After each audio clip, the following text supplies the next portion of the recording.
Our very first flip was a doozy. We learned a lot of lessons. And then once I left law enforcement and I dove headfirst into building our business and scaling our business, I hired a social media management team. It like 10x'd our business.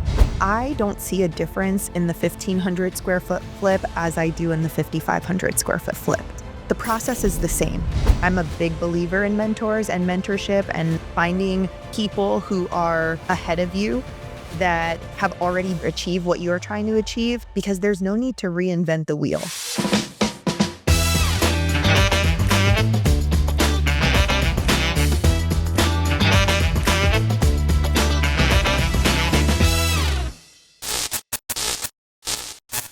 Hello, RWorld. Welcome back to another episode of RWorld Talk. Sorry we missed you last week, but we're back again with Kassandra McDowell. She's with Sutter & Nugent and also principal for Allegiant Property Options. Welcome. Thank you for having me. Thank you for being here. We're going to jump right into it. Anthony Acevedo here at the association has wonderful things to say about you, and we're going to dive into your background and sort of where you came from, what you're doing now. Obviously, well, not obviously, because our viewers don't know anything yet because I haven't started, but there was a time in your life where you may have thought that your career was going to be centered around law enforcement. Why don't you tell us what changed? How did we go from your journey starting as a police officer, then going into selling real estate, and now into flipping houses? Why don't you tell us about that?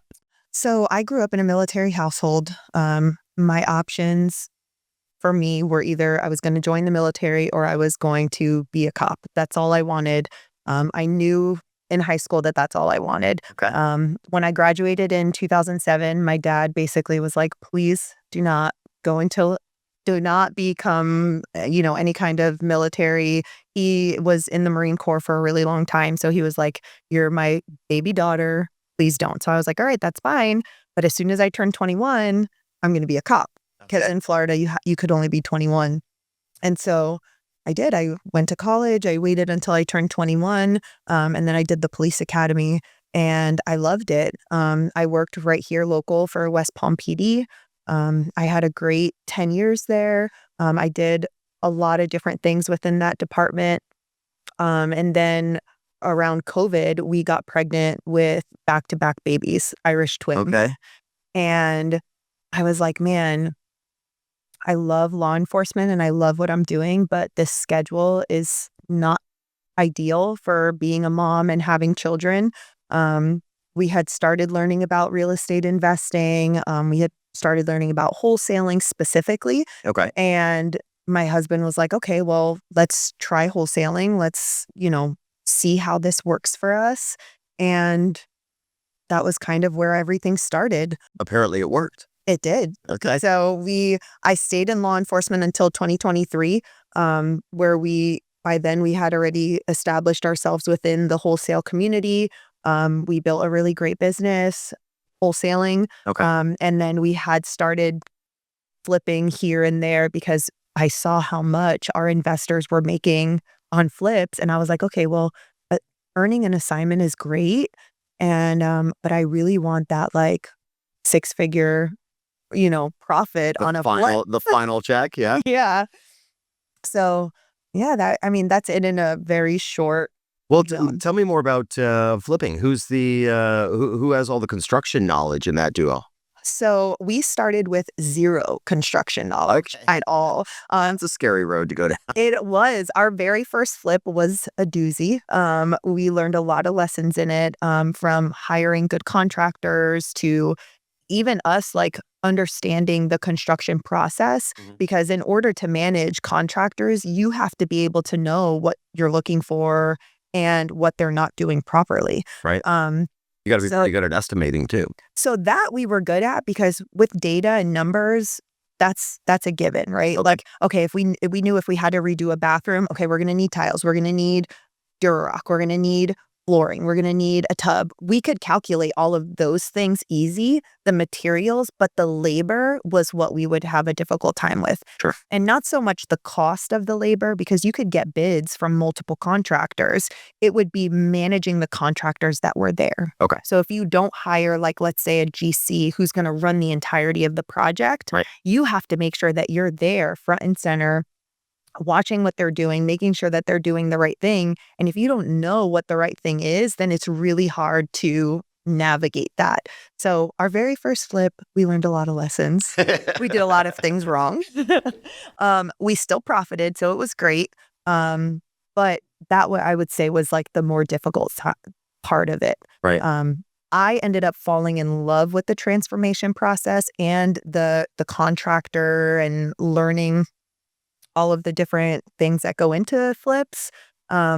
So it quickly became like my baby. Okay. So my husband was like, I'm going to run our wholesale company. You go ahead and run our fix and flip side. And I love it. I Awesome. absolutely love it. Okay, well, that's a good career change. Your first house flip, I'm hearing you were still working in law enforcement Yes. when you started that first house. Why don't you tell us about your design story there? And you're talking about some lessons that you've learned. Why don't you tell us a little bit more about what those lessons were, and sort of how you've grown through the process? So our very first property, we bought it. It was in Jensen Beach. Okay. We were able to get it for $75,000. Wow. Yeah. So it was a distressed property that had a lot of liens on it. We got it off market. We were able to negotiate down the liens. So we learned a lot in that process alone. Sure. And then when we purchased it, the original thought was, it was 2019. So we were like, let's make this an Airbnb. It's near the water.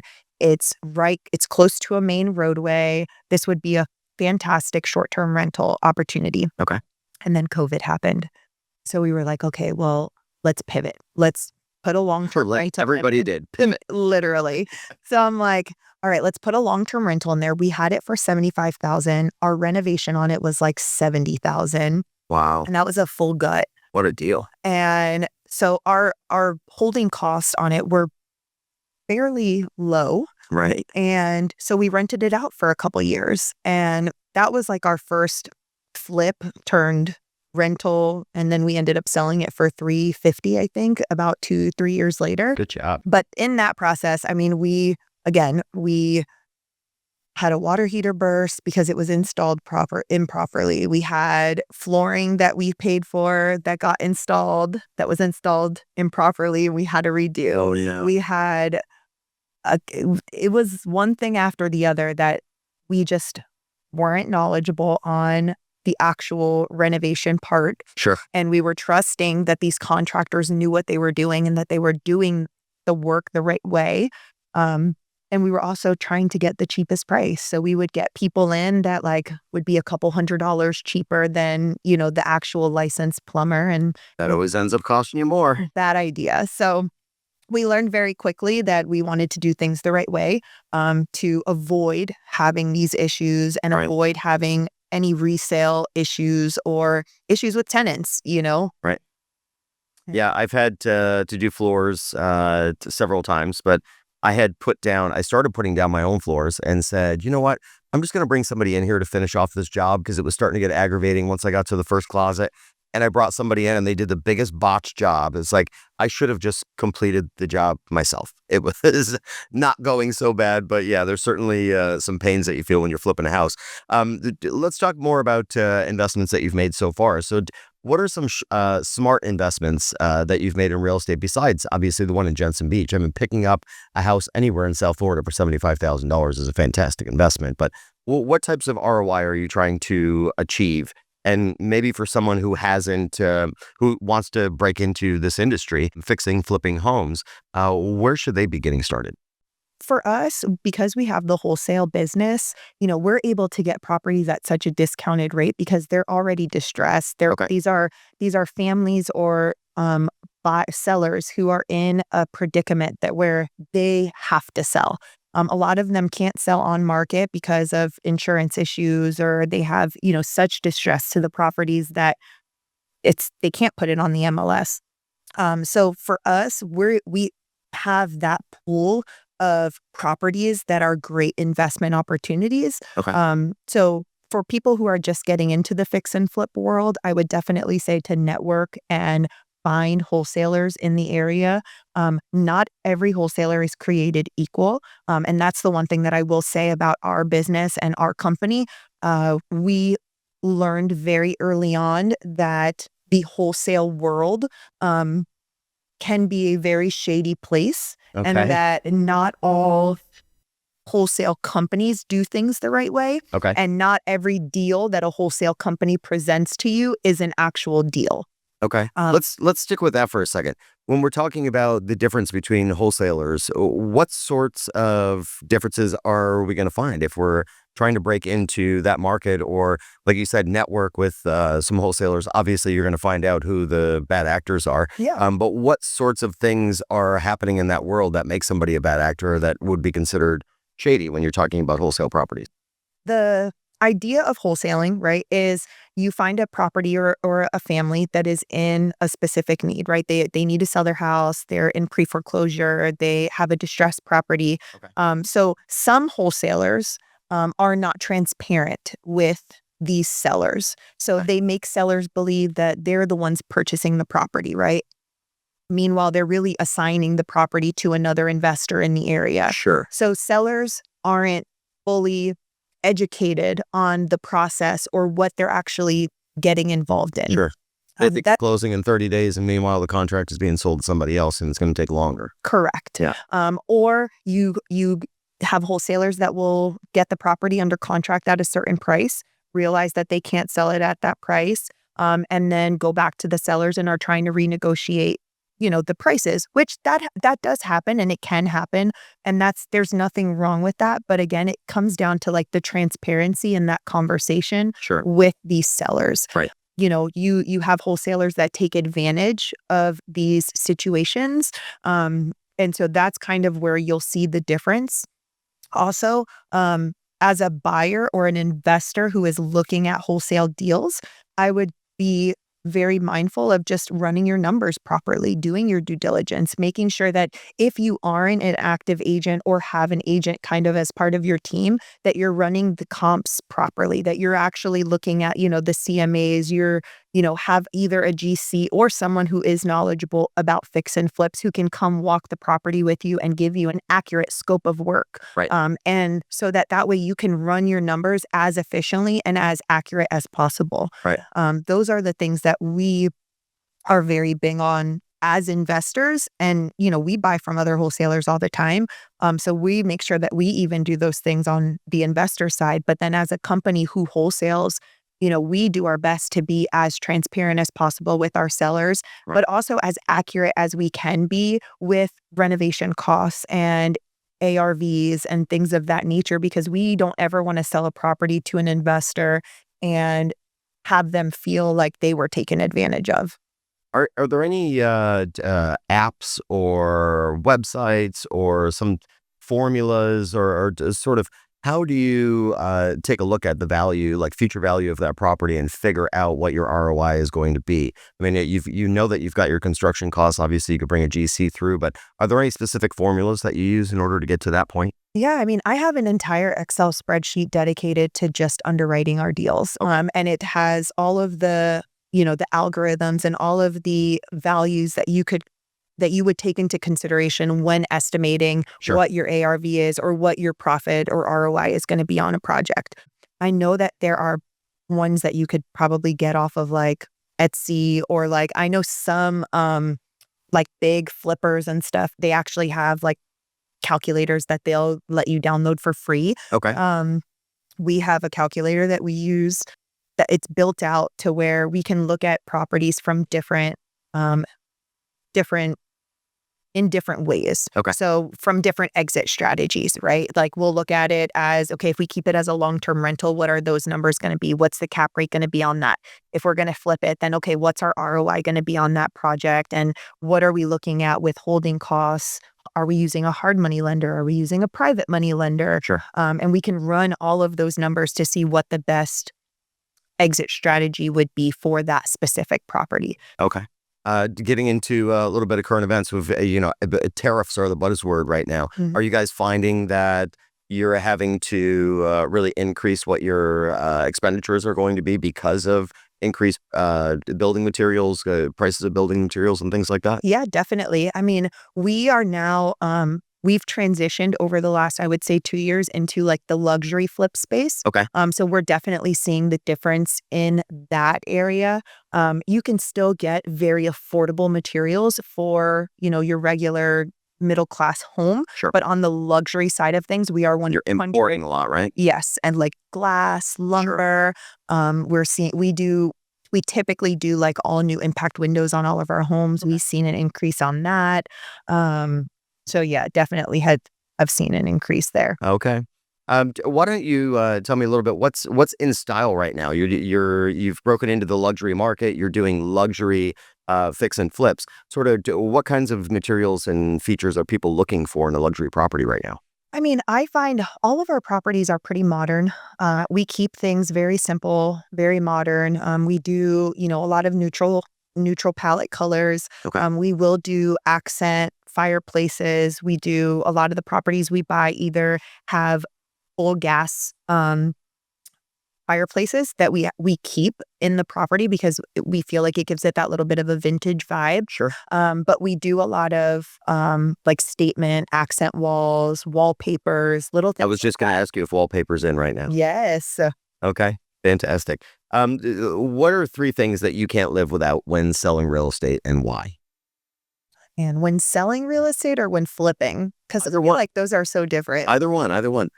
For flipping, I always have my phone with Pinterest open because I design all of our properties and all of our flips, and I'll generate my vision board based on things that I find on Pinterest or even on the MLS from other properties that I look at. That's a good tip. Okay. A measuring tape, Important. always. You always have that on you.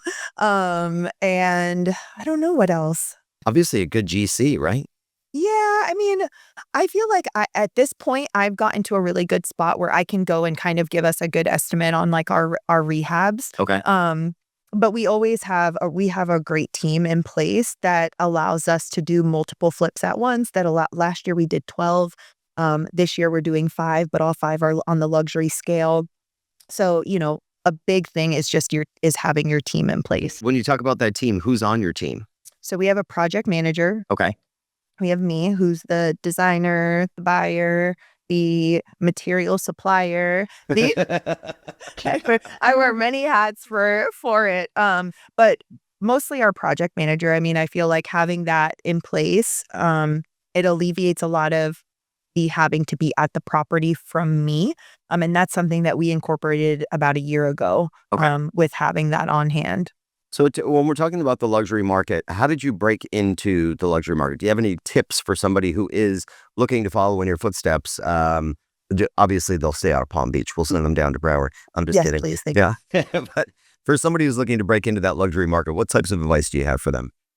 For me personally, I don't see a difference in the 1,500 square foot flip as I do in the 5,500 square foot flip because the process is the same. Okay. So yeah, you're doing it on a larger scale, but if you have systems and processes and a team in place that can handle a 1,500 square foot home, they can handle a 5,500 square foot home, no problem. Just a little Now, more drywall. yeah, and you might not, like when we were doing the smaller homes, we could do 5 or 6 at a time, or, last year, like I said, we did 12.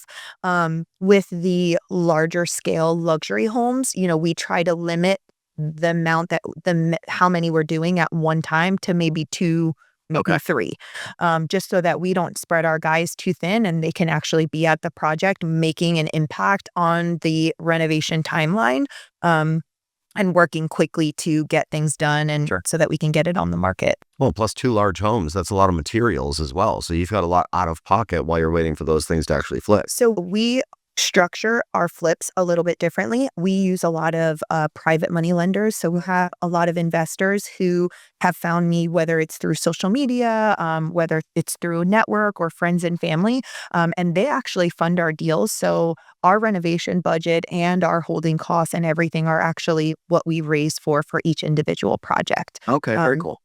I'm not saying that it's not necessarily a worry, but when we underwrite our deals and we look at how much we need for a project, we do it pretty accurate to what we need. Okay. Well, you mentioned social media. That's actually where I was going next. You've got a great following, nice influence on social media. So, in your opinion, how valuable is it to have that influence on social media? I left law enforcement and didn't put anything on social media really back then just because of my job. Yeah. And then once I left law enforcement and I dove headfirst into building our business and scaling our business, I hired a social media management team. Okay. They're local here in Palm Beach County. And I mean, they are fantastic.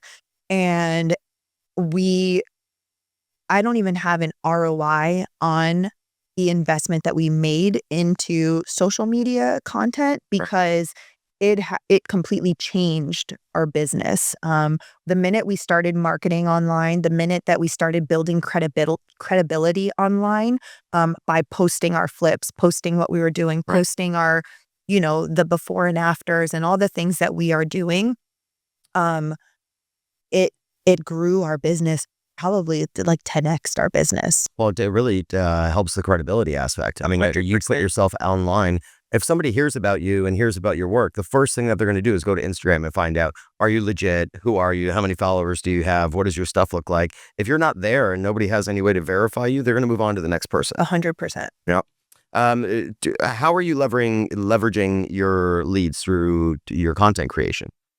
So we use Monday.com. It's a CRM system that integrates really easily with MailChimp is something we use. We use Batch Leads. There's a couple different applications that we utilize in our business.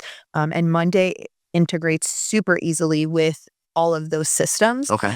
So we're able to capture our leads through our CRM. And then, one of us or, we have people in place. We have a VA that will help us follow up with all of these people. But typically, what I love so much about what we've built and what we've created is that at some point very early on in your journey working with us, you're going to hear directly from us. Okay.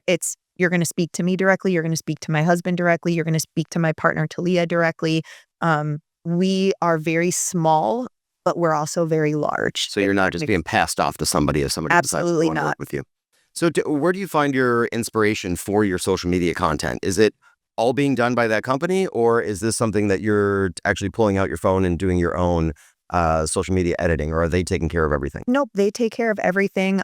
Every once in a while, if I'm scrolling through and I see a post that I really like, that, I feel like it's very valuable and it gives a lot of really great information, I'll send it to them and be like, hey, I want to create something like this with, Okay. more detailed information that's specific to Palm Beach County or specific to what we're doing. Or But I geared right like, to your business. yeah, but I like the way that they're presenting it and the way that they're explaining it. So let's mimic this. So who are you following on social media? Where do you get some additional inspiration from? Let's see. I follow like Amy Majuri, Pace Morby, Austin Rutherford. He's actually local too. He's down in Broward.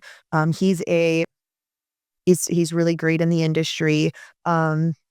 Who else? Oh, Tiffany and Josh High. They are big wholesalers out of Ohio.